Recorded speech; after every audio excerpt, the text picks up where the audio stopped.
Hello, Catherine. Catherine Malabou. Hello. Who's teaching philosophy at Kingston and at Irvine and at European Graduate School and has published a lot of books.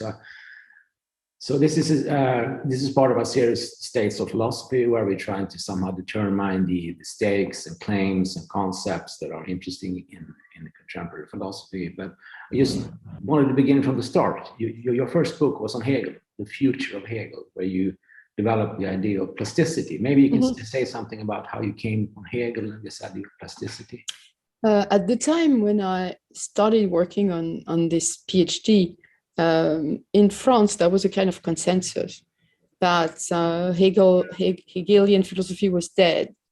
That I think it was mainly because of Heidegger's statement in Being and Time that Hegel had not been able to really present an adequate and authentic concept of time.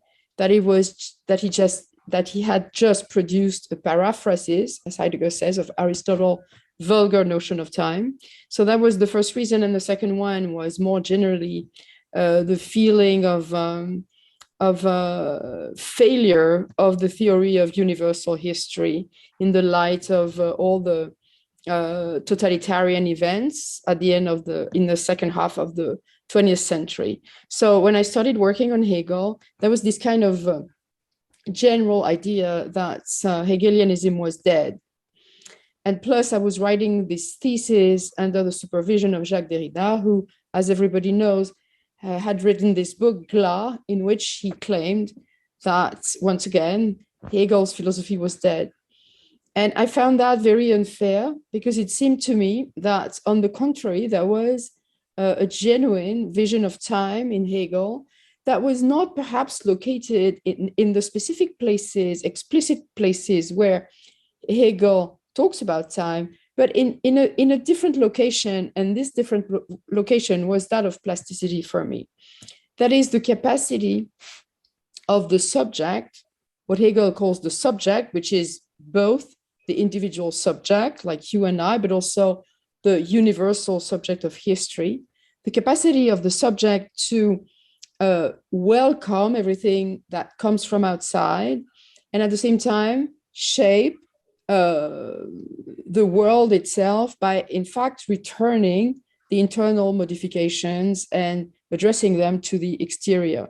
So this double activity of getting shaped and shaping in return gave me the idea that perhaps there was a notion of the future, of what is to come, of shaping the accident, that had to be developed in order to answer the consensus.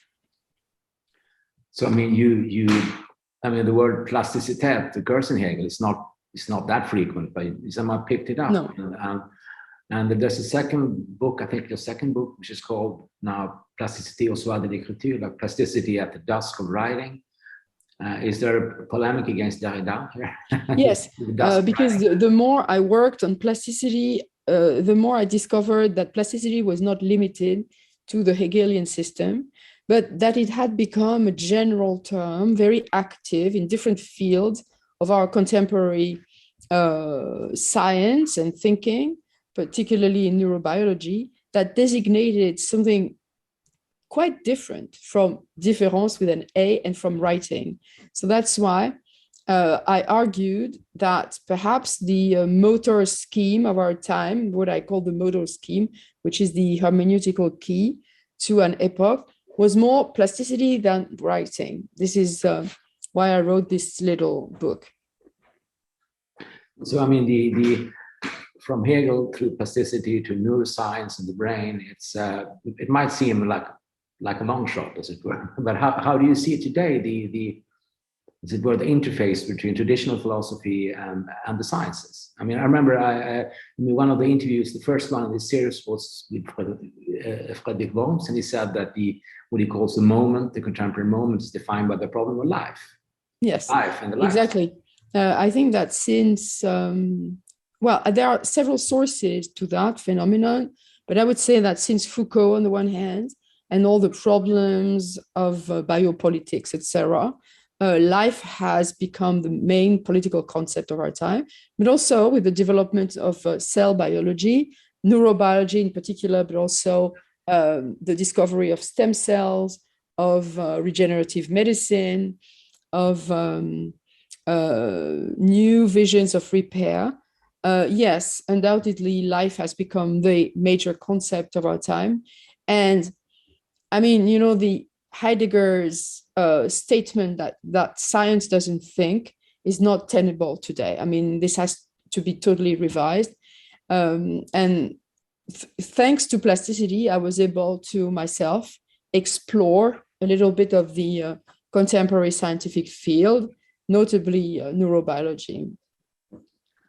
I think, and there are a lot of philosophers, I mean, perhaps more in the analytic tradition, who would say that the sciences really, you know, they somehow signal the demise of philosophy. It's a kind of, you know, as it were, reductivist attitude that all classical problems will be solved by referring them back to sciences. But I guess I would guess that your take is a bit different. I mean, you Yes, it's totally different. First of all, I don't think that the whole field of analytic philosophy would agree with that. I mean, I'm sure that many philosophers, many analytic philosophers, I'm thinking, for example, of Robert Brandom, who's a great reader of Hegel, or Robert Pippin, for example. I don't think they would agree that philosophy is in some way dismissed by science.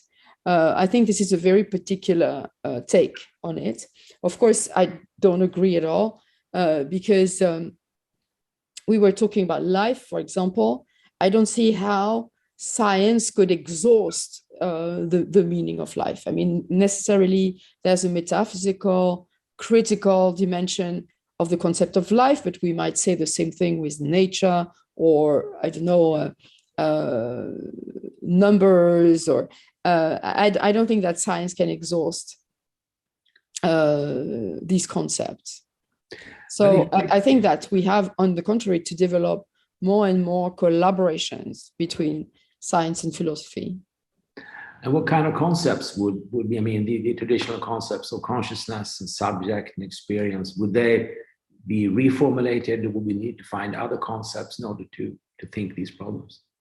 Yes, definitely subjectivity is today totally reshaped because of the discovery of the importance of the brain.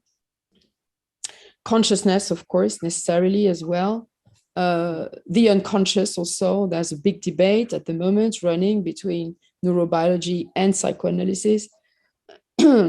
Life itself, because there's a new debate, well, let's say, since the 90s, between genetics and epigenetics, that concerns the capacity of a living organism to, in a certain sense, improvise on the genetic program. So all these concepts that used to be considered either strictly metaphysical or totally determined, biologically determined, are today resurfacing and demanding a new treatment. So, for instance, psychoanalysis, the idea of the unconscious. I mean, earlier we had an interview with Sophie Mendelssohn who said that, you know, well, the sciences won. we lost the sciences, but do you see a possibility of reformulating the concept of the unconscious through sciences? Is that possible? Personally, I don't think that the concept of the unconscious is going to disappear. I think we need it in many respects, particularly because of the traumas, all sorts of traumas that Freud has analyzed, and all sorts of traumas that are still happening today. But undoubtedly, psychoanalysis has to accept that its concept of the unconscious has to enter into dialogue with the cerebral unconscious, which has been called the cerebral unconscious, which designates all the imprints that traumas or accidents are leaving in the brain or on the brain. I know you have been writing about trauma and also about the notion of accidents. Can you say something more about this accident, the ontology of the accident, or something like this? this was mainly a discussion with Freud. Freud says that, of course, chance and the externality of the accident, the surprising character of the accident, is important in the creation of trauma. But as long as this external character doesn't meet something internal in the subject, that is a past trauma, it cannot be treated by psychoanalysis. This is what Freud calls the theory of solding. There must be a solding between the exogenous and the internal character of the accident. Otherwise, the psychoanalyst cannot do anything. The problem with this theory of trauma is that sometimes there are traumas that do not encounter anything internal. For example, if we think of brain lesions, brain traumas, brain seizures, etc., or even Alzheimer's disease, they are not predictable, and they can't really trigger a kind of internal trauma. And this is very problematic because more and more people are suffering from these accidents. And if we can't find a therapy that allows them to express themselves psychologically, then we won't be able to cure them. So in that sense, I think that psychoanalysis has to stop thinking that everything is already, in a certain sense, pre-inscribed in the history of the subject.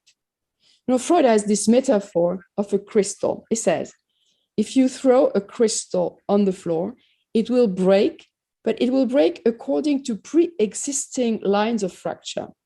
And he compares this to the unconscious, that there's something predetermined, pre-existing.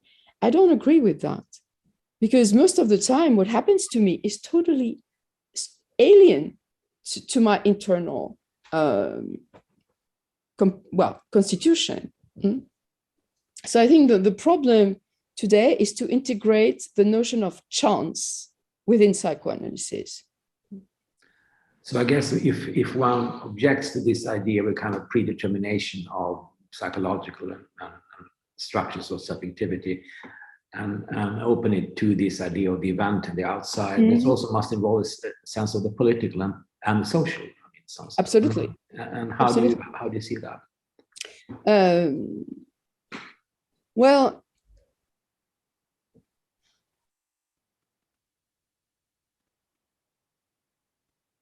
I read a lot of, someone that I found very interesting is Antonio Damasio, who has worked on the emotional brain, etc., and explained that cerebral traumas most of the time creates a kind of apparent indifference. Traumatized people, brain traumatized people seem to be indifferent to what happens. And I think that politics exploits this indifference. Somewhere Deleuze says that politics, or power, more exactly power, is looking for the sadness of the subject, of the political subject. I think that today, power is looking for the indifference of the subject, as if the traumatized subject had to be totally overwhelmed by the trauma and made incapable to act or to answer what happens to them because of the lack of therapy. And I think that politics today uses this kind of helplessness of people. You see them sometimes after an attack, after an assault, or even after a natural catastrophe. They are just struck and made unable to do anything, as if they were not concerned, surprisingly. And I think this kind of affect, the incapacity to react to the external accident, is exploited by politics. This is what, the theory I developed in my book, The New One, did. Helplessness. Yes. So, the stakes of philosophy today, how do you see that? We have this, as you described it, this new constellation of the sciences and, yes, and traditional philosophy. There's a perhaps necessity for doing collaborative research. And so do you see philosophy moving towards something more experimental in that sense? I mean, yes, towards something more experimental, but also more open, perhaps, to the new problems of our time, like ecological crisis, new visions of new forms of traumas, and also experimental, yes, in the sense of the discovery of new forms of political organizations. Going back to power, my recent research is on anarchism, and I think that there's a certain political hierarchy, there's a certain political centralization that is definitely at odds with what we need today, which is more careful attention to suffering, and when I say suffering, it's not only suffering of the people, but also of the earth, a greater concern for the environment and for our health and well-being. I mean, some people would say that this kind of interest in ecology and the earth and to extend the sense of suffering is somehow part of philosophy in the anthropocene, which is a word often used today. I mean, how do you? I mean, of course, it's a big topic, anthropocene, but I mean, do you see philosophy as being changed by this talk about the anthropocene? Yes, absolutely. First of all, it has been changed because of the, I would say, the passage from the concept of the world to that of the earth. I think this is quite new, because if you look at classical philosophy, traditional philosophy, there are not that many considerations about the earth. I think Heidegger would. Heidegger, of course, but in a certain sense, which is not really. And there's a text also by Husserl. But otherwise, the earth understood as, let's say, the ecosphere is quite a new concept in reality in philosophy. So I would say that this notion is totally new. But also, I've read a very interesting article. I'm sure you know it. It's by Dipesh Chakrabarty, the historian, who said, well, Chakrabarty argues that the difficulty with the Anthropocene is that if we take Anthropocene literally, it means the epoch of man, but scene refers to an age of the earth, like the Holocene, like all the previous ages, that implies that man has become a geological agent, just like in the Holocene, etc., that we're not reasoning in the classical vocabulary of history, but in the vocabulary of the ages of the earth. And according to this vocabulary, man has become a geological force able to change the climate and the ecosphere. And Chakrabarty says it is very difficult, and this is the problem, to become conscious of the fact that we have become a natural force, a geological force. There's a kind of clash between consciousness, which is the classical notion of history, and this neutral, natural force. And so the problem, it seems to me, the philosophical problem is, how can we profoundly, genuinely become aware of something that is not belonging to the domain of awareness, which is our capacity to act as non-conscious agents, just as, geological agents. So there's a kind of rupture of consciousness, which I think is interesting philosophically. I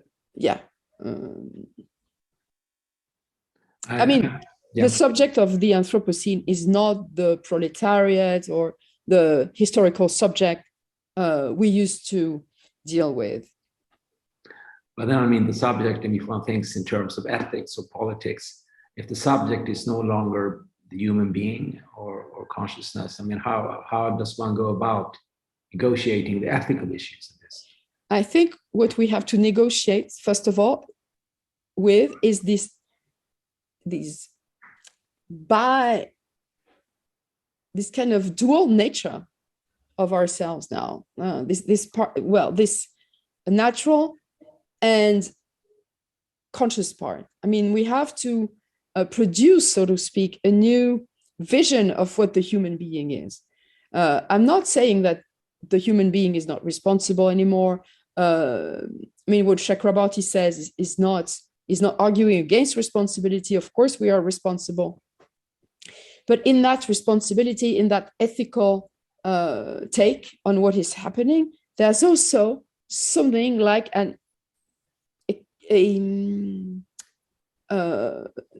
non-living, almost a dead point in all this economy of responsibility. And I think that perhaps, this speculative realist movement is precisely perhaps looking at what this dead part, this indifferent part is. So we discussed this a long time ago, speculative realism, and as you said, it is an attack against transcendental philosophy in some sense. Yes. The Kant, perhaps Husserlian sense of transcendental philosophy. But would that mean that it goes in the direction of empiricism, perhaps? I mean, or should we really no longer trust this opposition between empirical and transcendental? So I was very puzzled by Meillassoux' argument that we have to dismiss the transcendental because I don't think it is that simple. Of course, there's something in the transcendental that perhaps is not that valid today, which is the capacity to observe ourselves, to be perfectly conscious of who we are and what we are, what Foucault called the transcendental doublet. But I don't think we should defend a kind of empiricism either. Perhaps the midpoint, the in-between point, is to argue that the transcendental is plastic, which is that it can change, it can evolve, it can have a different meaning.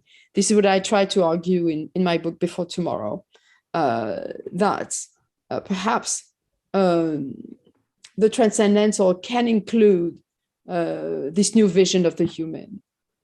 I mean, this is perhaps, it sounds almost like a square circle, but what Deleuze once called transcendental empiricism. Yes, or transcendental empiricism, absolutely. Yeah, there's something like that. I mean, this is very interesting. Yeah, yes. But that would also include, how should I put it? It's a very complex balance to strike between the sciences, which would perhaps introduce change in one sense, and then the claims of the transcendental to establish conditions, and is there a risk that philosophy somehow falls between two chairs here? What is really the task of philosophy in this constellation? Should it produce concepts, new concepts? Should it solve problems? Should it produce ethical imperatives? Well, perhaps I'm a bit traditional, but I think that metaphysics is not dead. For me, of course, so we would have to define what metaphysics can mean today. Yeah. But I do think that philosophy is still attached to metaphysics in the sense that it still has to provide a reflection about everything that is not immediately visible. Of course, it has to reflect on the visible, but it has to show that there's something that remains, in a certain sense, hidden to the immediate glance or gaze, and that, yes, we have to interrogate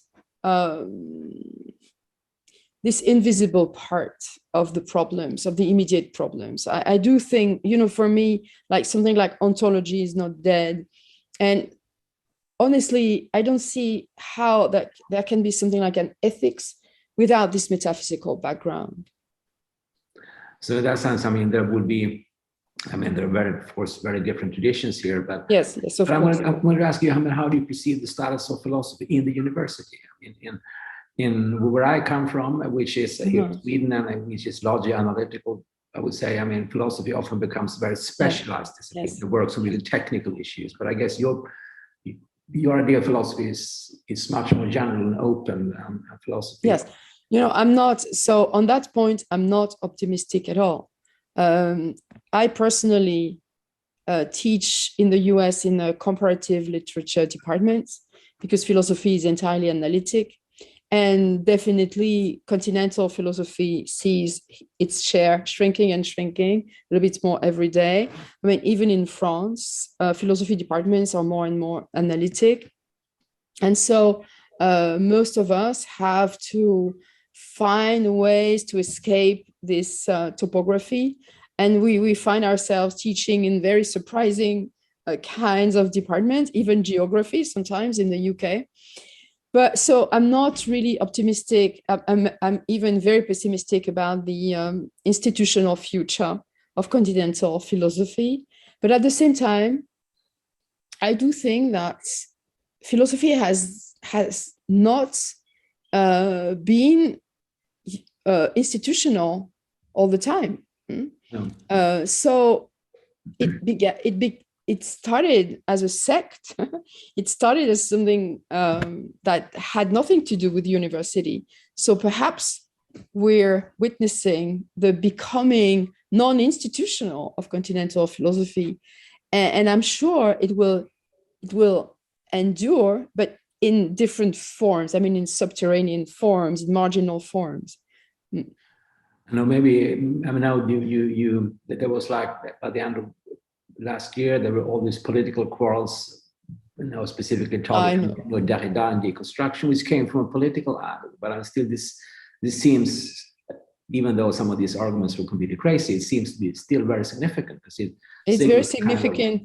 Institutional repression. It's very significant of a certain state of public opinion regarding philosophy, of course, deconstruction, of course, but also all these movements coming from the United States, gender theory, and all the racial, let's say, issues, including that of colonization, decolonization, etc. In France, it was these movements are very ill perceived by a certain population because they are supposed, this movement, to challenge the so-called Republican spirit, French Republican spirit, which relies on universalism and equality between all races and genders, etc. So most people don't see why we would have to question, to challenge this equality that for most of them is real. And this also, for them, challenges the idea that we can act against racism, etc., etc. So perhaps this conference was not necessarily ill-intentioned. That was a kind of certain naivete, naivety regarding the capacity that we have to face all these issues. The problem is that despite these good intentions, the issues remain. And someone like Derrida very early has been very aware of a certain type of problems regarding precisely inequality, racial inequality, gender inequality, etc., and has challenged this notion of universality. So the conference is significant, of course, but at the same time, it is not powerful enough to shut down all the issues that are obviously being raised today.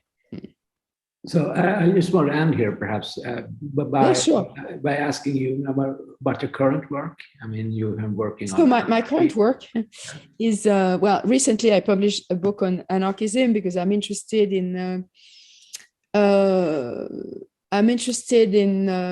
horizontality, let's say, and perhaps the possibility of inventing new forms of organizations, precisely in the name of new visions of equality. So at the moment, I'm just following this trend, and preparing a new research on that would perhaps be more like a philosophy of anarchy.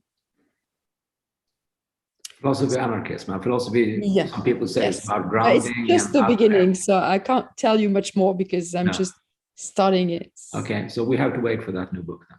Okay. Thank you so much for your questions. They are fascinating. Okay. I'm not sure I answered well because they are difficult. These are difficult questions, but you gave very good answers. Thank you so much, Valis. Thank you so much. Discussion has to continue. Okay.